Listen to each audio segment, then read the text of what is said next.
At the Conservative Party conference, the Prime Minister said she wants Britain to be a country where it doesn't matter where you were born. But the Home Secretary's flagship announcement was to name and shame companies that employ foreign workers. Could the Prime Minister explain why where someone was born clearly does matter to members of her cabinet? First of all, can I say to the right honourable gentleman, congratulations on winning the Labour leadership election.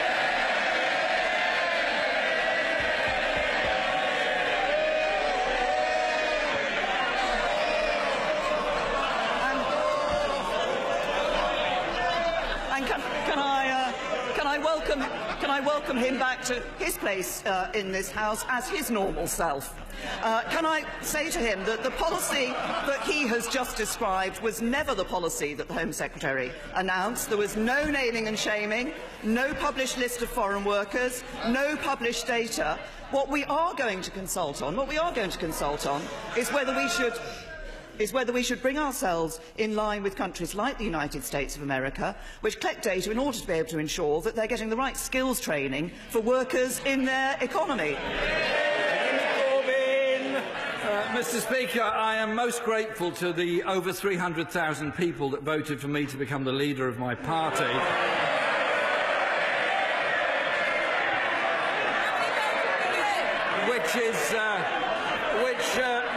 Mr. Speaker, is rather more than voted for her to become leader of her party.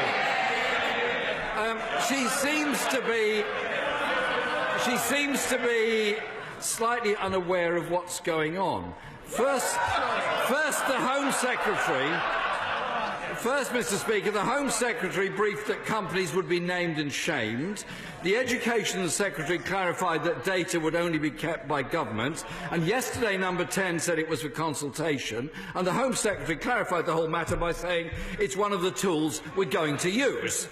This government has no answers, Mr. Speaker, just gimmicks and scapegoats. Yesterday, we learnt that pregnant women will be forced to hand over their passports at NHS hospitals, no ultrasound without photographic ID, heavily pregnant women sent home on icy roads to get a passport. Are these really the actions of a country where it doesn't matter where you were born? Well, I've made absolutely clear about the policy that the Home Secretary set out.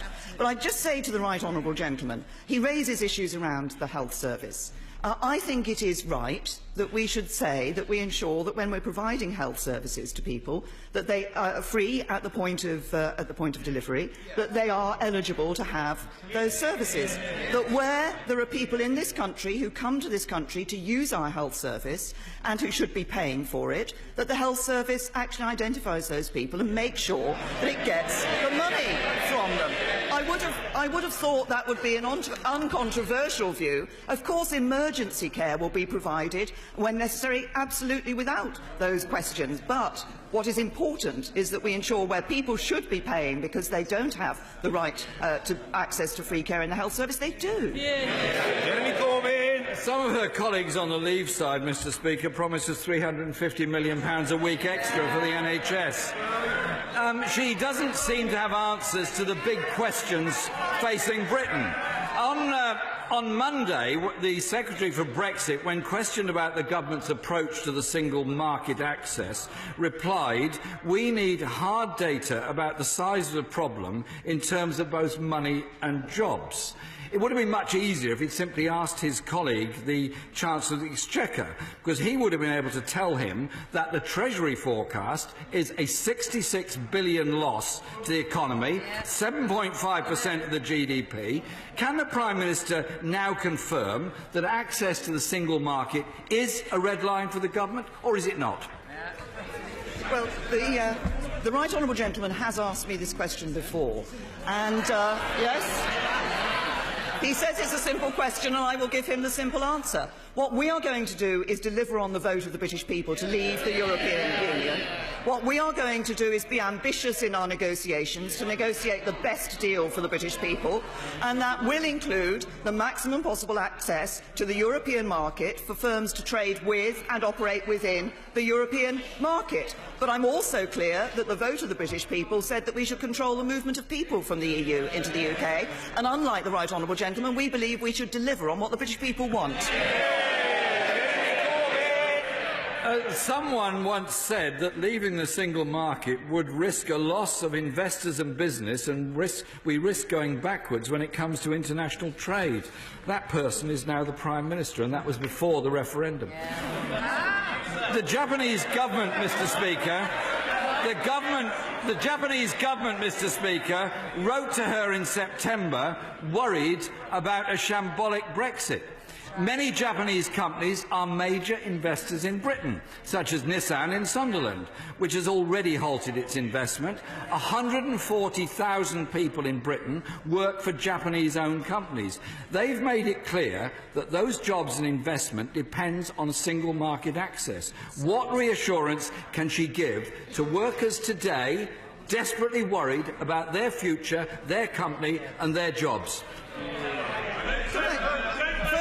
First of all, say to the Right Honourable Gentleman that the biggest vote of confidence that we had in Britain after the referendum vote came was £24 billion investment from a Japanese company, SoftBank, in taking over Arm. But secondly, in relation to what we're doing in our negotiations, he doesn't seem to get what the future is going to be about. The UK will be leaving the European Union. We're not asking ourselves what bits of membership we want to retain. We're saying what is the right relationship for the UK to have to the maximum benefit of our economy and citizens of this country. Jeremy Corbyn. Mr. Speaker, the member for Broxtowe said there is a danger that this government appeared to be turning their back on the single market, which was indeed a commitment in the Conservative Party manifesto.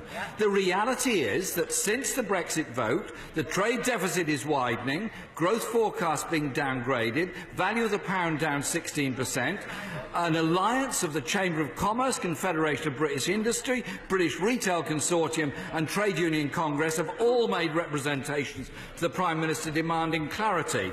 Is the Prime Minister really willing to risk a shambolic Tory Brexit just to appease the people behind her? What the Conservative Party committed to in its manifesto was to give the British people a referendum on whether to stay in the European Union. We gave the British people that vote. They have given their decision. We will be leaving the European Union, and in doing that we will negotiate the right deal for the UK, which means the right deal in terms of operating within and trading with the European market. That's what matters to companies here in the UK, and that's what we're going to be ambitious about delivering. Jeremy Corbyn. Mr. Speaker, the Right Honourable Member for Rushcliffe often has a mot juste to help us in these debates. And he simply said, I want to hear about the Right Honourable and Learned Member for Rushcliffe. very long way, Mr. Speaker, and what he said was, in his own inimitable way, the reason the pound keeps zooming south is that absolutely nobody has the faintest idea what exactly we're going to put in place. Yeah. We on these benches do respect the decision of the British people to leave the European Union. But this is a government that drew up no plans for Brexit, that now has no strategy for negotiating Brexit, and offers no clarity, no transparency, and no chance of scrutiny of the process for developing a strategy. The jobs and incomes of millions of our people are at stake. The pound is plummeting, business is worrying, and the government has no answers. The Prime Minister says she won't give a running commentary. But isn't it time the government stopped running away from the looming threat to jobs and businesses in this country and the living standards of millions of people?